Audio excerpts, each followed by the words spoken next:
Welcome to session 8. This is on the afterlife, and how fitting that the number 8 is going to be our afterlife talk. Uh, this discussion is not getting into near-death experiences and more of the new age concepts as it's been studied. There's definitely a lot to say in that regard, but we are focusing on the traditional religious, spiritual perspectives on the afterlife. We in the West, generally, meaning most of Europe and the Americas, know of two, generally speaking, of course, know of two general schemas, which is the general schema of Christianity and a kind of well accepted or well known nihilistic schema. So it's either to be damned or to go to heaven and a judgment, or it's nothing at all, which is bared under the mentality and philosophy of science or scientism. These are the two thoughts that pass through the most general Western mind. This is our foundation, basically. This is what we're working from. So in order to start making this a more secular conversation, we can start by looking at the other Abrahamic religions, starting with Islam, and in which case the believing person is retrieved by two angels. A perfume from paradise is placed inside him, and it's always directed towards the male. You enter the first gate of heaven, and you are called by the beautiful names of yourself. And you pass through the second, and similarly, you are very welcomed by these beatific angelic beings. You are famous among them and popular amongst all of these creatures, basically. And strangely enough, when your body is ready for burial, your soul will return to it. And then two angels will come again, wake you up, and ask you questions. I think these questions are specific, and other times it could be more particular. But essentially, amidst these questions, you are asked to look left. And when you look left, you're seeing hell or Jahannam. And when you look right, you'll see Jannah, which is heaven. And depending on which one, or both of them, they might say, this is what awaits you now. So to see hell is meant to scare you or to make you grateful for where you are going. This is all a very ecstatic experience. Again, you're among popular creatures, and you're beautiful. And the strange thing about this, though, well, one of two things, right? As opposed to Christianity, you have the ascension, then you come back down into the body, and then you have that deliberation. So you have this moment of suspension between the judgment of your personhood. The only thing that it can really be said about Jannah or heaven is that you will see Allah or God. Nothing else can really be said beyond the point of going. Hell, however, or Jahannam, is much more elaborate, of course, as it is in Christianity, with all of its different levels. But the interesting thing here is that hell is not eternal in Islam. The duration is dictated by who you are and how good you are. So, there's some variations here. but it's very similar to the scheme that everybody is used to in the general West. Now, one might assume that Judaism is rather similar, but uh, it isn't at all, really. So the precursor to both Christianity and Islam, there is no firm conceptions of the afterlife. There's really no direct references towards it in the Torah, and so on. The idea, or a way of explaining the lack thereof, when it comes to a conception of the afterlife, is that one should not love God with the condition of achieving a beatific afterlife.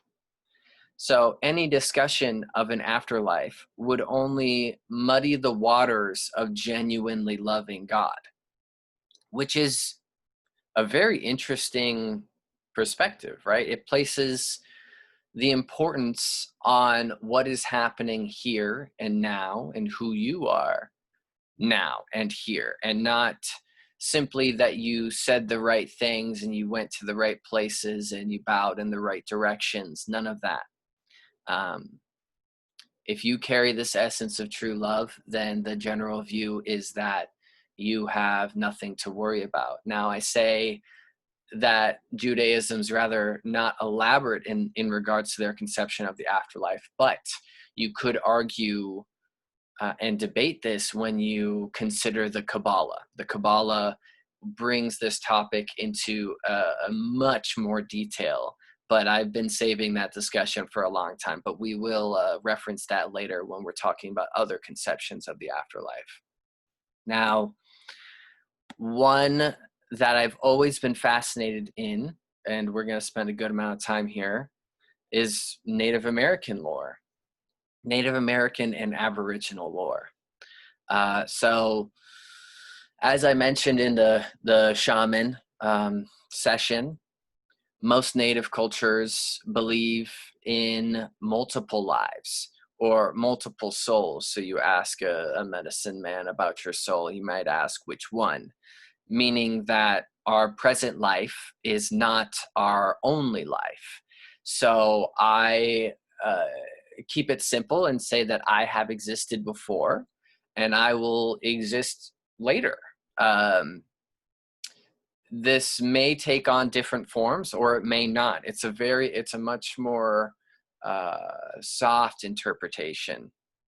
So when they talk about past lives, these past lives are just as real to you as your afterlife and your present life. One does not go to a bad place or a heaven-like place based off of their actions. This is the most important distinction between what we're used to and what the natives believe. Your actions do not dictate what happens later in the heavy way that we're used to. Some cultures, as I discussed, do talk about reincarnation. That is within their beliefs. If you are, and again, this is some of them. The first beliefs I was establishing are the general ideas, but some of them do have the more particular ideas that if you have been a bad individual, if you have been shameful and deceitful and so forth, then your next incarnation won't be as pleasant. So a bug, a snake, or something that people don't like, basically. In which case, that's not necessarily hell, it's just not as pleasant. So again, it's not as judgmental and vindictive. This whole ideas, all the ideas I'm establishing here have everything to do with that animism concept that I was bringing up before, which is everything has spirit.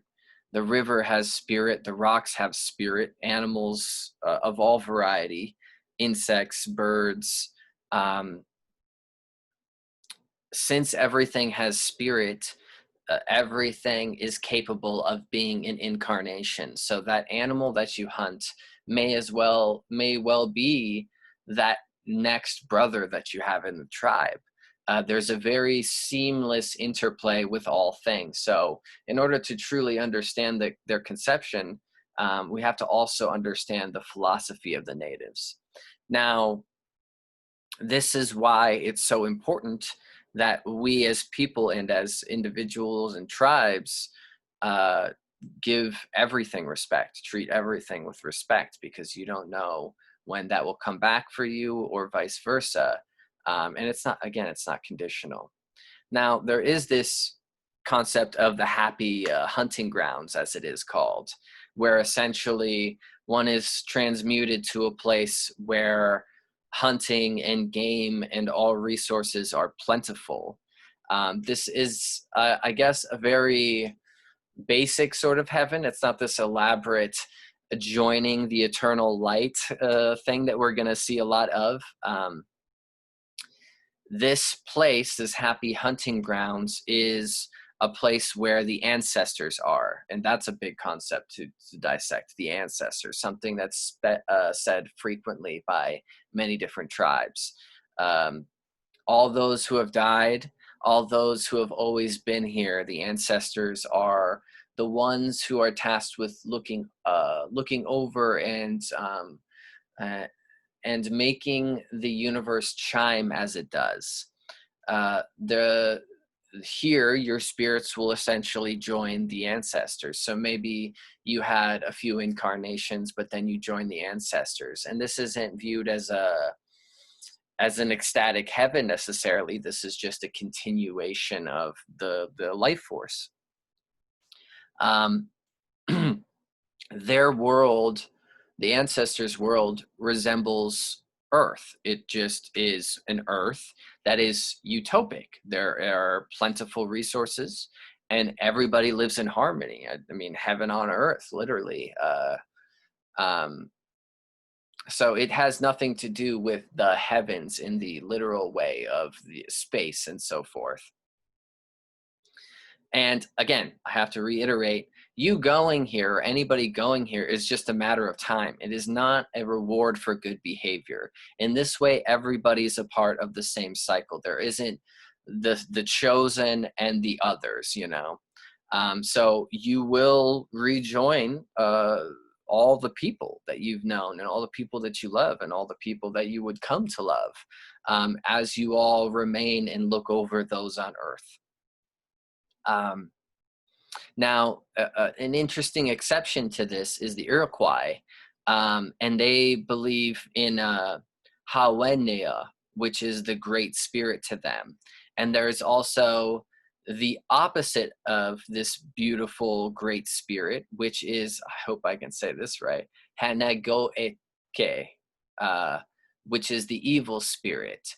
And so in this way, the Iroquois were one of the easiest to assimilate into Christianity when all of that missionary work was being done, because they had a sort of dualism. Now, they're very unique in comparison to most natives, and in which case their conceptions were very different. So with this kind of monotheism or this dualism that we see in Abrahamic religions and in Zoroastrianism, they thought of the afterlife as a kind of shadowy place where spirits of dead men hunted dead animals. And right here, I want to take the time to notice that some things are objectively unique when it comes to different cultures' conceptions of the afterlife, but many of these that we'll see, the afterlife is very much tied to the culture of the people creating the belief about the afterlife. So, of course, in native beliefs, we're seeing a lot more discussion of hunting and references to animals, and this is just the two are tied together. If you want to take this notice, the Dakota or the Lakota and the Sioux believe that the natural and the supernatural worlds mix seamlessly, and if you are involved in their ceremonies, you can very plainly see that this is the case. Now, their conception of the Great Spirit is Wonka Tonka, And many of their ceremonial songs are chanting that Wonka Tonka. Um, so this is the mysterious and unnameable, but yet nameable, animating force behind the universe and interweaved within the universe. So this is kind of Taoism in a way, which we'll get to. And again, inhabits all things. All things are inhabited and are inhabited by the Wonka Tonka.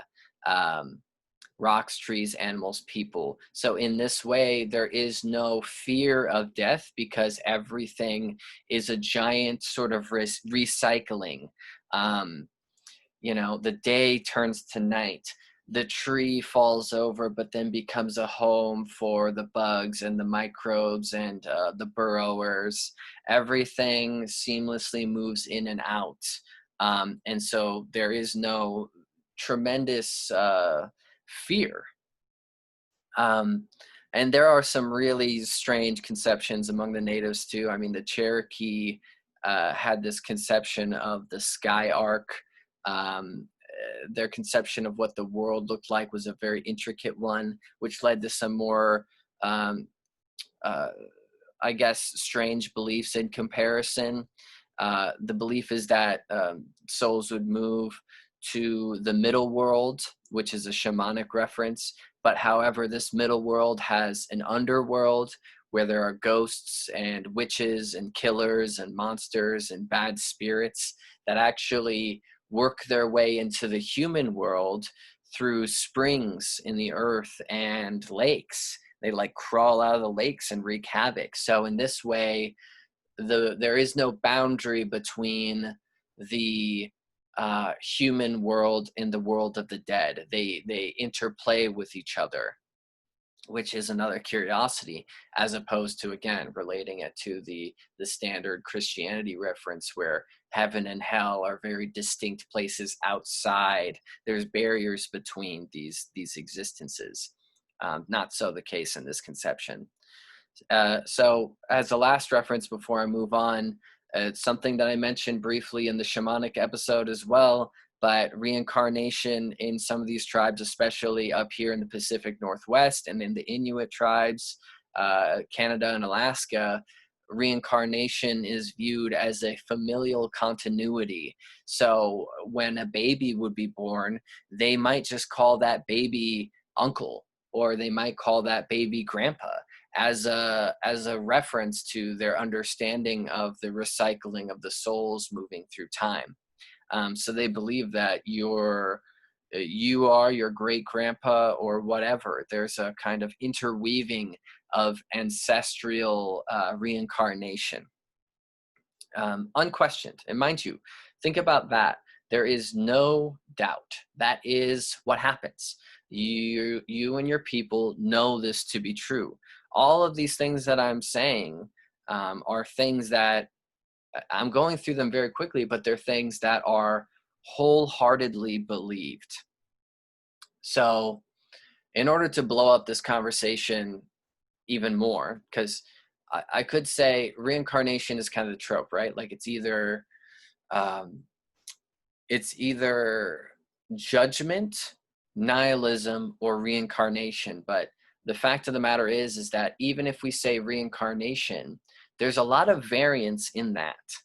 And if we say judgment, there's also a lot of variance in that as well.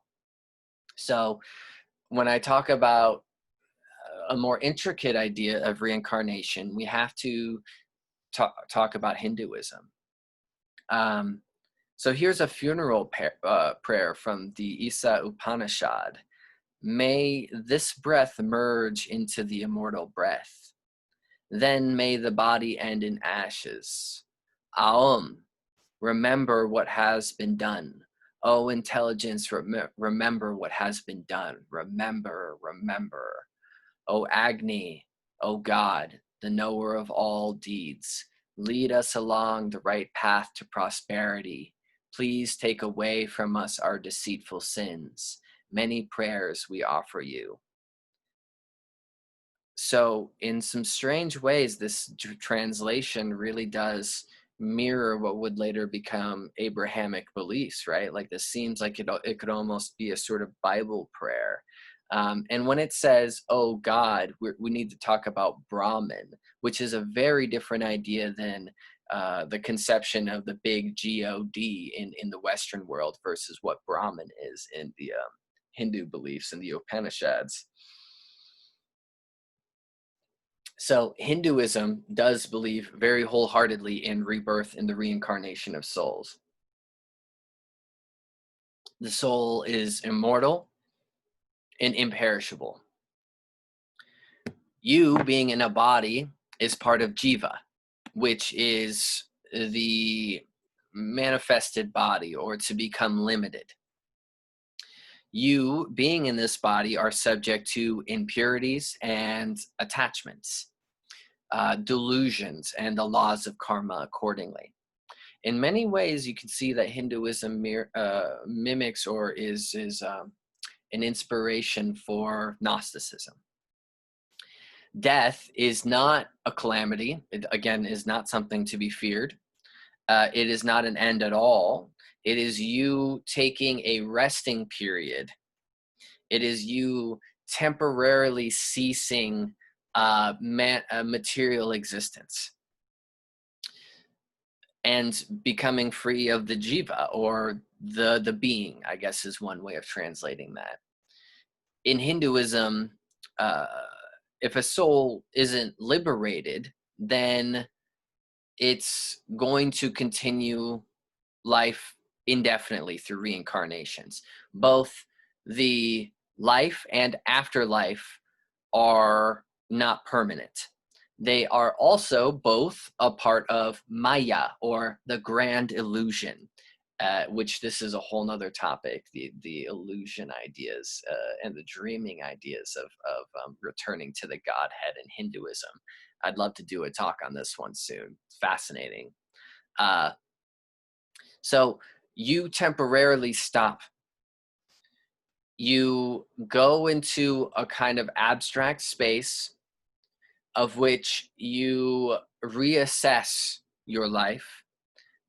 This earthly existence is viewed as an opportunity to learn and overcome your inconsistencies and your karmic blemishes. Uh, One cannot have likes and dislikes. One cannot have prejudices and attachments. One can't have preferences. All of these things will bring you back into the karmic wheel as they believe it. So even if you prefer or have a preference for things like purity or a preference for enlightenment, this is a karmic blemish. A very tricky stuff, and you can see how Buddhism will stem out of these ideas very similarly. What happens exactly to the soul between points of incarnation is a great mystery. This is something that is debated about amongst them. And you have to really study the scriptures to try to intuit or discern what the Vedas or the Upanishads say about this. On one path, Krishna allegedly says, on one path there is the sun, and on the other path there is the moon. And when you take the path of the sun, you'll never return here again. And if you take the path of the moon, then you will return here again. And the object, as is in Buddhism too, is to go the path of the sun, or to escape the wheel, to never return here. So immediately I want to talk about this contrast here. The natives having not a single belief that this was a terrible place to be. And then you have a reincarnation in a similar way in the East, in Hinduism. And this is like, we need to get out of here. So even this messes up the conversation of the afterlife too, because something that I hope I mention a bit more later too is that the afterlife, no matter what culture, no matter what historical people that we're involved in, the afterlife in its definition and in its conception depends on what we believe life is. We can't discuss an afterlife unless we discover what life is to begin with, which is why we have so much variation going on here. Now, what's unique here relative to all other beliefs is that in Hinduism, you have to do very particular things, very particular things, to the point where you just maybe have a chance to escape this endless cycle. And ideally, you will reach Brahman, which I guess the best way to do that, or to understand Brahman, is that it's the all, it's the everything, it's the creator, it's the and the uncreated, it's the undual, non-dual existence of all things, which again is similar to the Tao, which again we'll get to. Now, the difference here is that in Buddhism, and there's a lot of discussion within Buddhism as to the afterlife, but it is very similar to Hinduism in this way. The consciousness travels up, which is a unique concept, because sometimes the consciousness moves to Sirius, or sometimes it moves to the east, or sometimes it moves to the west. But just like in alleged Christianity and so forth, the mind or the consciousness moves up. And the consciousness is viewed as a stream of awareness. So the body is a vehicle of this, but it doesn't necessitate this. So the consciousness exists in and outside of the body. Now, karmic deeds, good deeds, bad deeds, vice versa, right? When death comes, you experience what is referred to as a bardo. It's a gap or an intermediary state. So we could poetize this by calling it the space between thoughts, or the period between falling asleep and dreaming. This experience of bardo is also understood to be the presence of ultimate reality.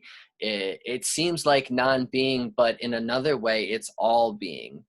The mind is resolving itself into its own fundamental nature. That's the understanding of the immediate experience after death.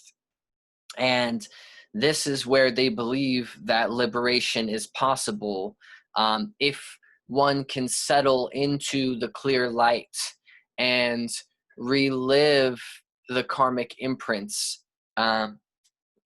You can realize the nature of the experience that you are experiencing and escape the wheel. However, if you don't realize what's happening, and you haven't trained yourself for this post-death experience, then you will be sucked right back up into the karmic wheel. And an important distinction about this afterlife is that nobody is in charge of this. There isn't an authoritarian God that is judging. This has everything. All of what's happening are the forces of creation. It's not unfair, it's not wrathful, and it's not vindictive. But it is introducing this thing where you have to train for death. You have to go, just like in Hinduism, you have to go through all of these individual experiences and alchemical experiences in life in order to ideally escape. Again, the paradigm is that this is a terrible place, it's ultimately suffering, and you need to escape. So that is how we would talk about the afterlife from this philosophy of what life is. Now, not too far off from that is Sikhism. And it's similar, but it's different. And Sikhism similarly has reincarnation, but it's different. So good, bad actions, that's the same. Karma, karma, karma. Um, if you are, however, an ego-centered soul, then you will be destined to suffer great agonies, terrible things in a underworld called Narak. So that's a distinction. There is a bad place, which I believe in Buddhism too. There are these elaborate depictions of hell, or worlds of suffering. So that's not too far off yet. A fortunate soul, by calling out the name of Waheguru, silently or aloud, may be joined in what is called the Sachand, or the realm of truth. It exists. This place is an eternal radiant light, and you will become an entity within the eternal radiant light. So this, while also having a place for reincarnation, seems to really allow for this polarity of heaven and hell that we're so used to seeing.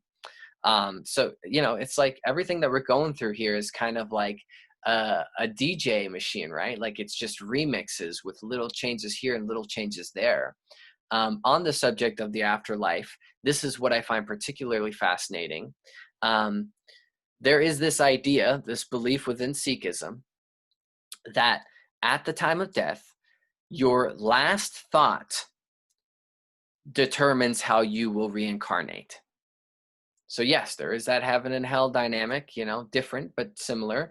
But here in this reincarnation dynamic, you have your last thoughts about sex or carnal relations, how you didn't have enough of it or something like that, or the things that you were lusting over.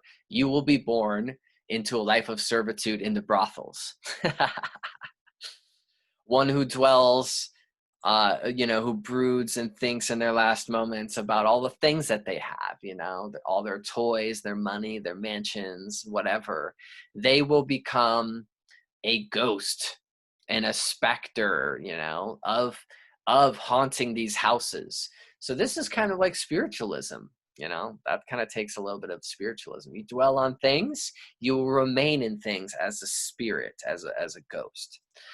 Those who dwell on their sons or daughters, you think of those who you were, familial with, you will be born as a pig and become a sow, feeding dozens and dozens of children, or another animal that is just suckled upon.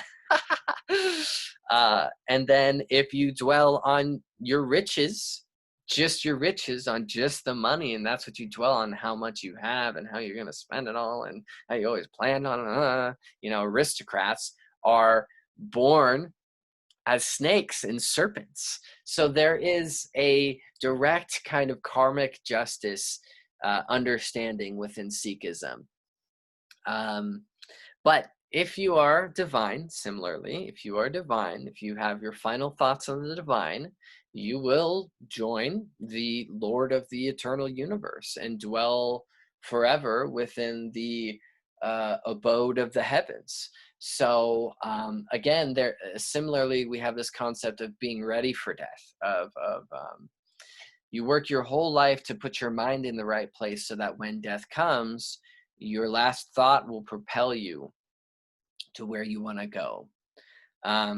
Curious. It's a curious way to put all this.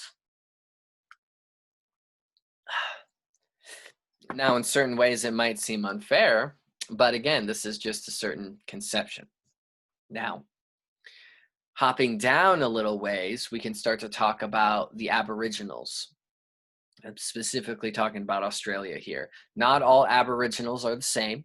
There is diversity here amongst beliefs, just like there were in the Americas.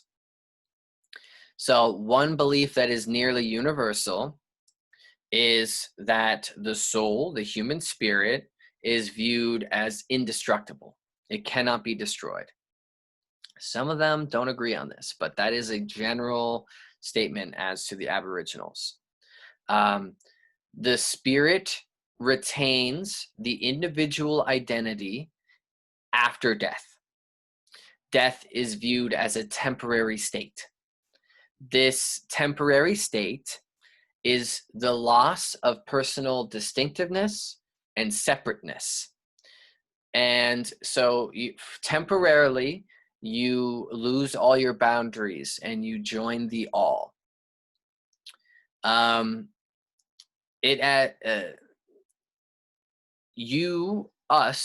souls are approaching immortality all the time. Regardless of whether or not we are reincarnating, there is this concept of immortality. Now, something that I want to discuss in another talk too, but it's Aboriginal dream time. So in order to understand how this fits into the afterlife, the basic view throughout Aboriginal Australia is one of dreaming, that everything is dreamt up, that this is all a cosmic dream. And so you will move into the dream upon death and become parts of other people's dreams and your own dreams. So those people that you bump into in your dreams, that is where you're at, or where you will be at some points in time. I know it's a pretty trippy way to think about this. So it's a much more boundary dissolving conception of death, which we're used to seeing in the old animism communities that survive today. Your earthly life is viewed as an experience to understand meaning, the meaning of being alive.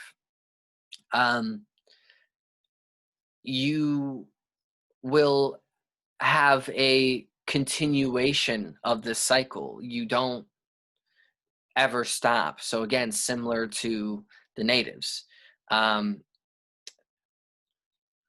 It's viewed as a rite of passage.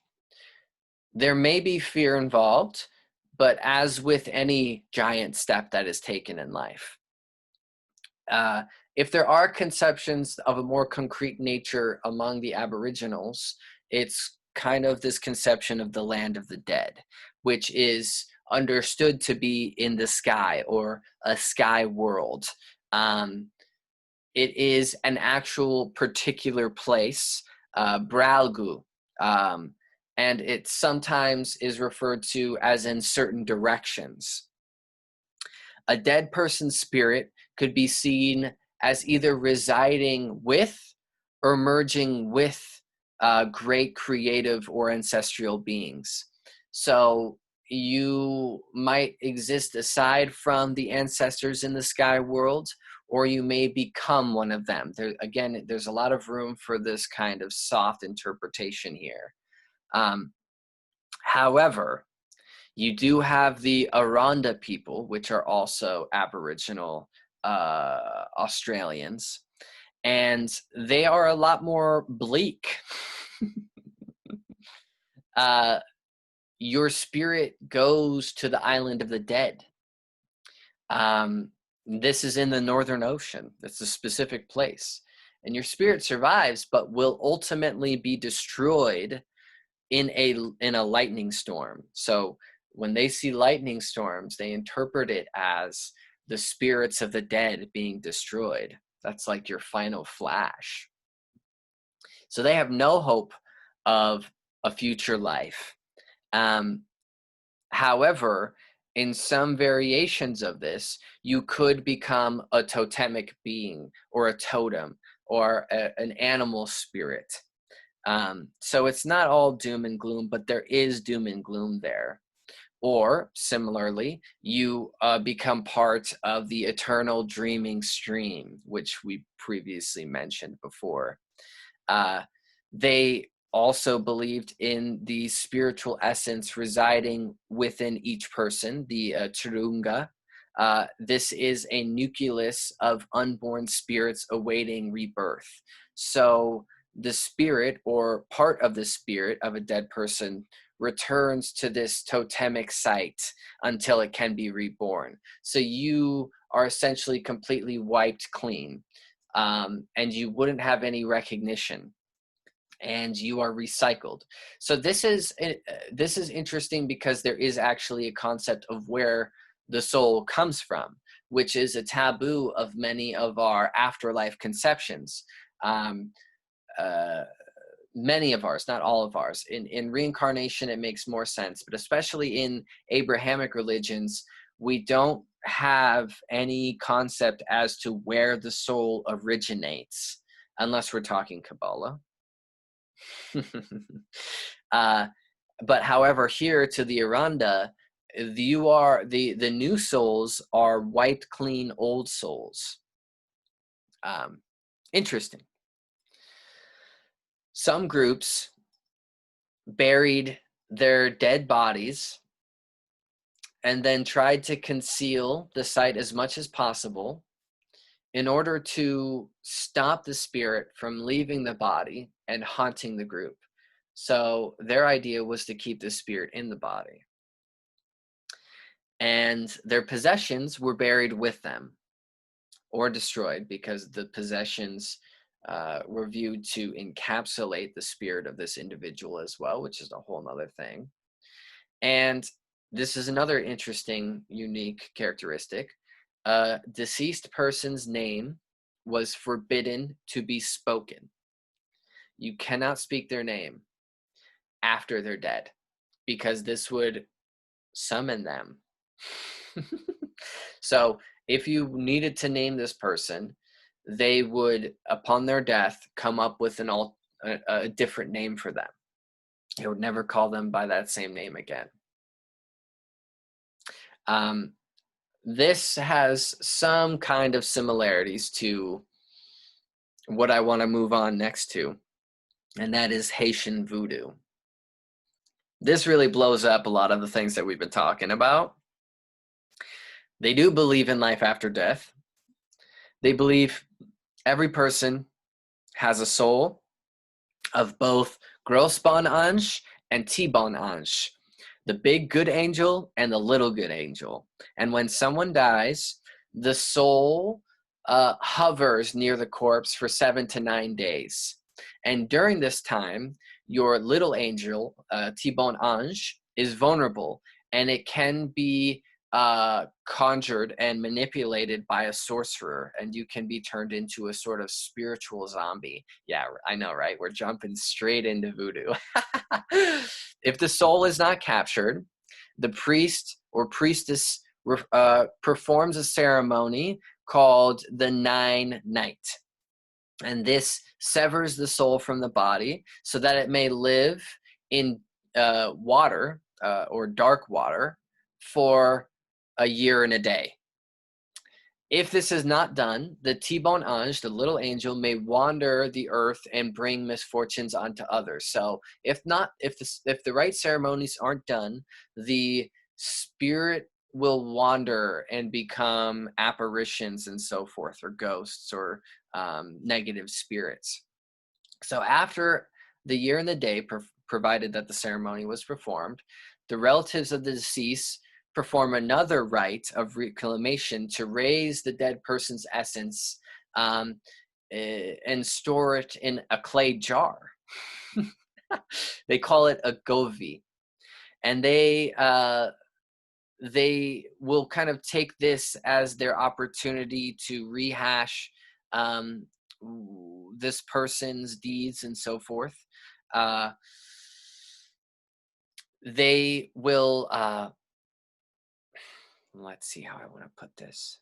They have a belief that each person's life experience can be passed through their ancestors or their children and further generations. So it can temporarily possess a family member, which again is kind of like the Pacific Northwest natives in a certain way.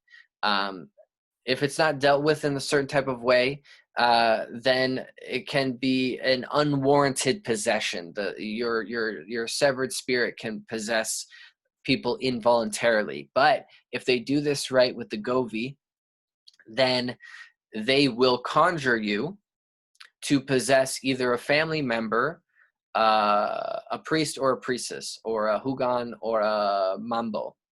And this would be your opportunity as a spirit to speak your last words of wisdom, of whatever you want to say. Maybe if somebody harmed you, then you could tell who harmed you, and so forth. Now, if you are let go, or what I meant, your gros bon ange, as I talked about before, you had your little soul and your big soul, or your little angel and your better angel.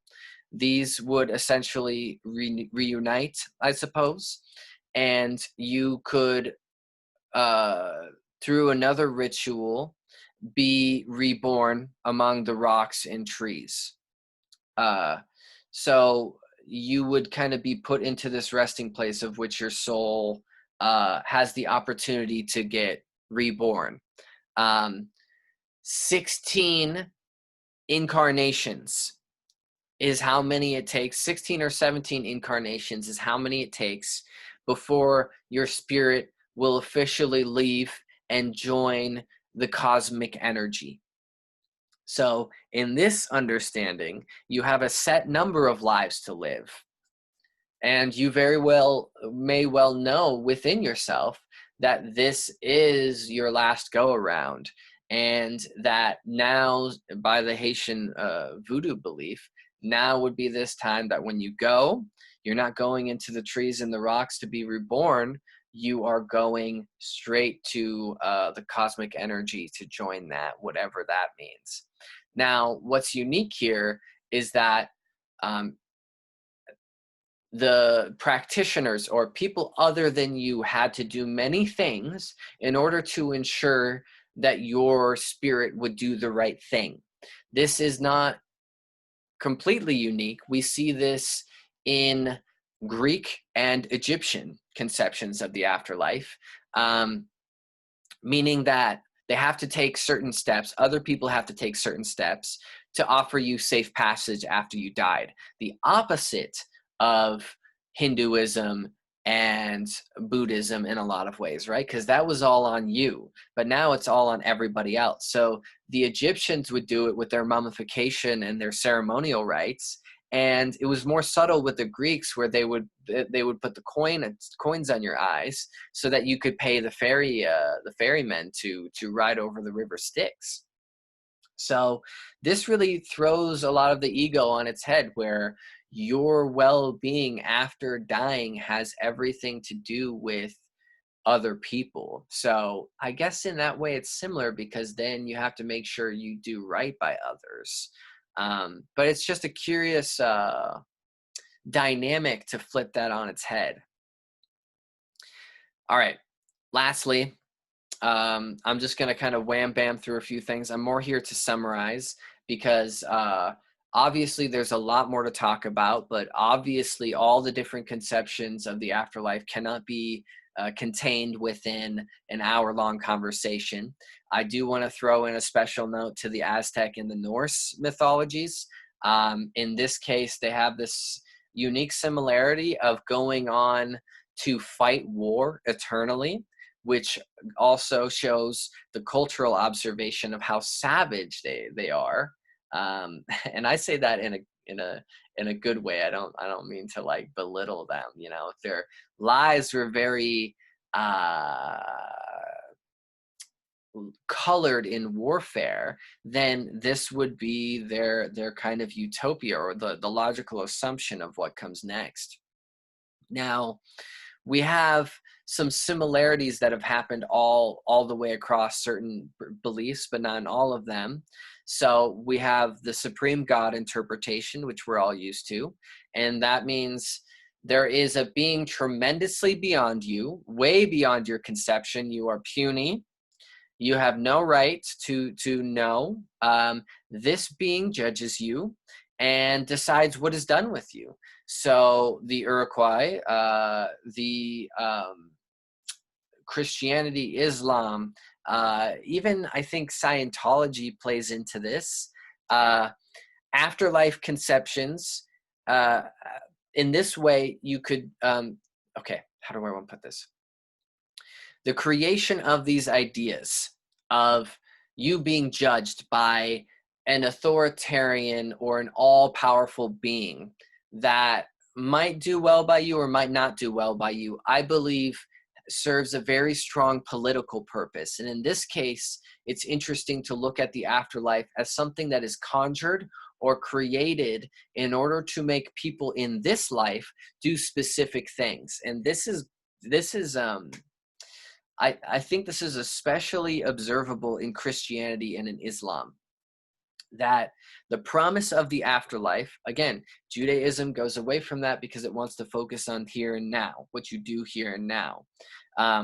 But in the case of kind of baiting people with this utopia that will be given to only the believers and only people who are just like you, and that you must serve this kind of cosmic king, really does help enforce a monarchy sort of rule, that you obey your ruler and you do right by them, and they might just forgive you. And you can see how this would be very advantageous for authoritarian rulers to have obedient servants. And I don't want to take it that far. I mean, maybe there is some truth to this whole judgment thing, and I am already labeling myself a heretic.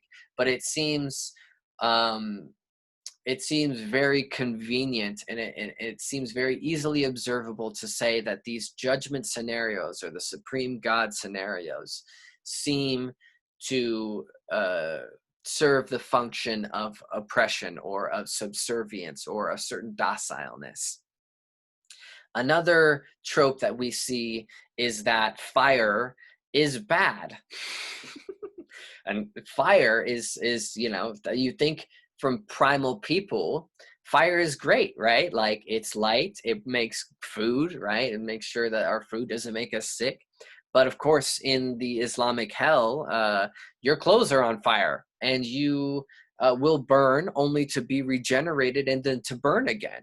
You see this in Christianity's hell. You see this in the Greek Hades. You see this in the Egyptian afterlife. You see this in the Mayan underworld, Shibaba. In Mesopotamians, you see the dark earth. In the ancient Chinese, hell contains 18 levels under the earth, of which involves fire as well. There are many conceptions of both underworld being a bad place. For whatever reason, what's down is bad, and it involves fire somehow, and that's bad. That's really, really bad, and it's really gonna suck.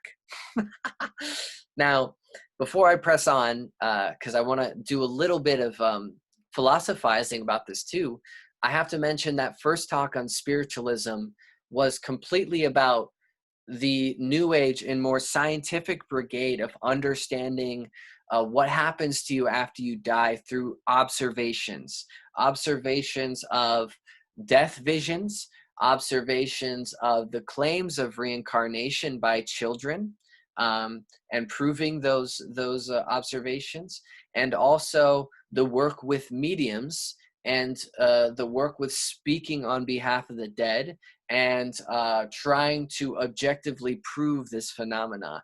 The whole first talk on spiritualism covers that, which is on the YouTube channel.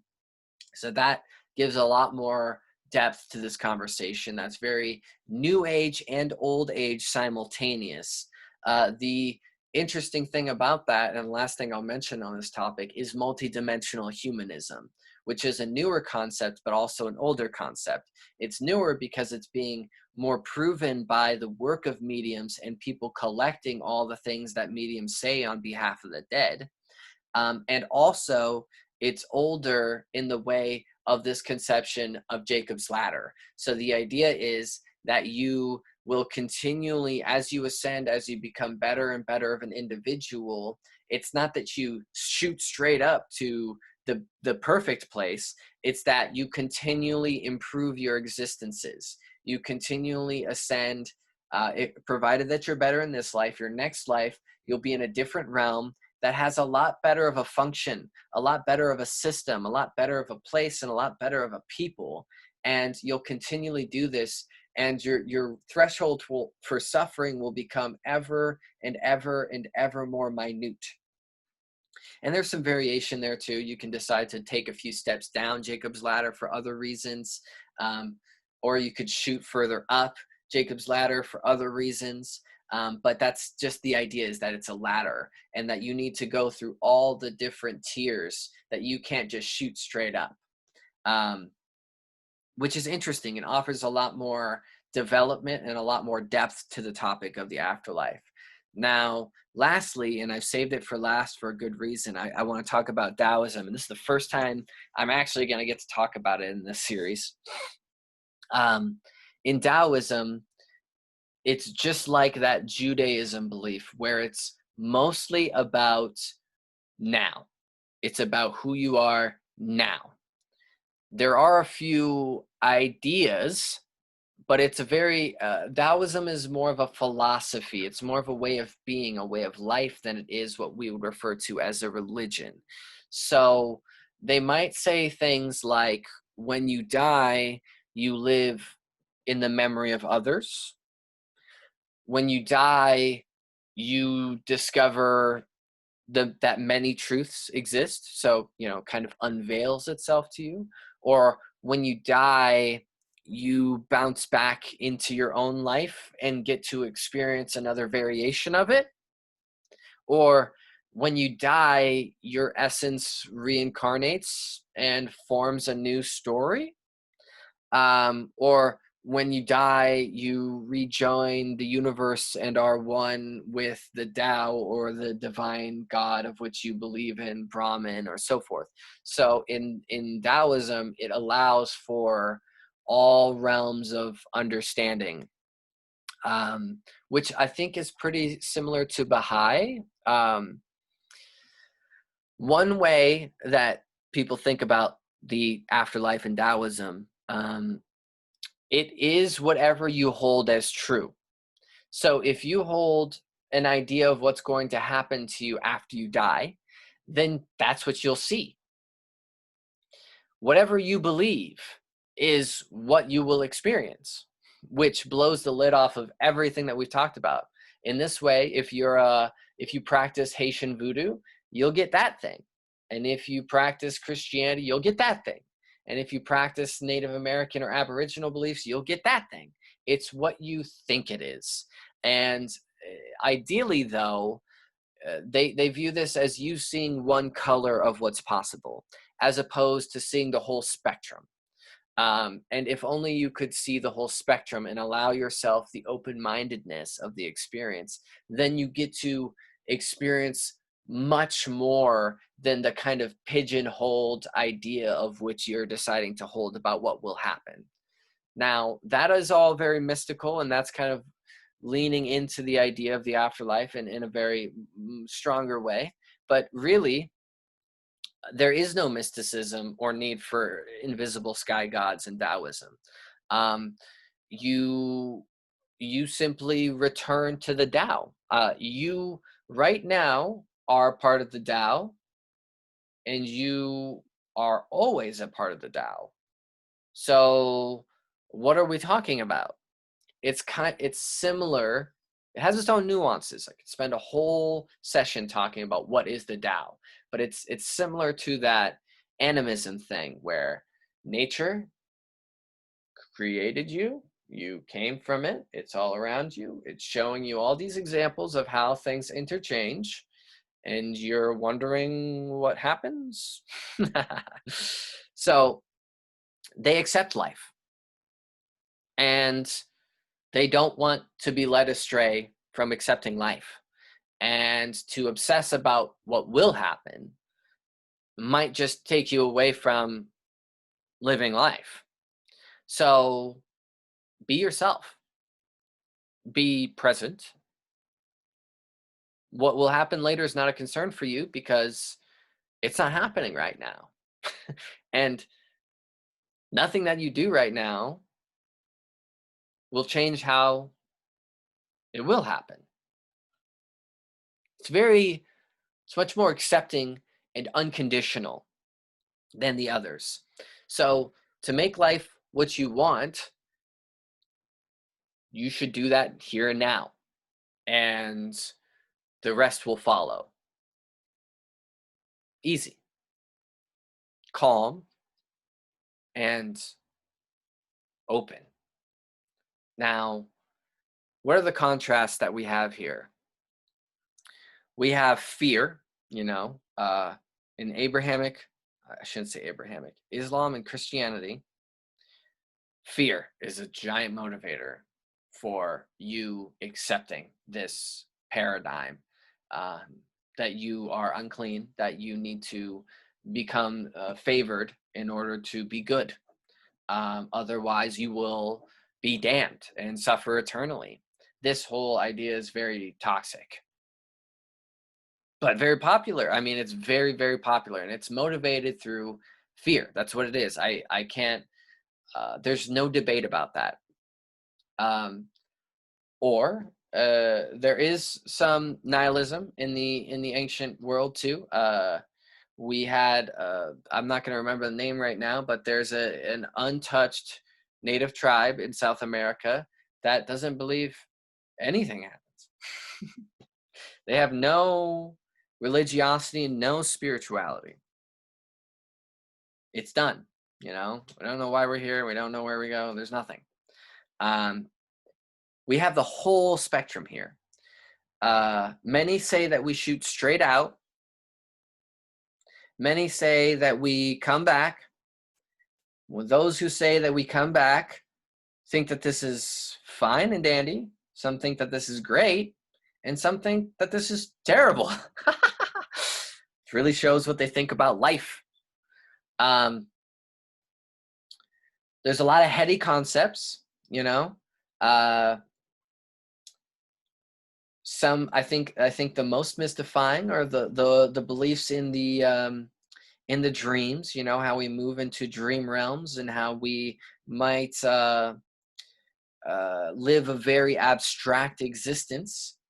Some believe in fulfillment and some believe in the lack thereof. I mean, it's a highly various discussion. Everybody is entitled to their own opinions, but this is not something that we can substantiate unless we have near-death experiences of which you can argue certain things. However, you could argue it depending on how long you died. I died longer than you, so mine's more credible. Or that you can't argue anything about a near-death experience because you didn't actually die. And what they mean by that argument is that you didn't actually full-fledged die because you didn't return. And that's why it's the mystery of our existence.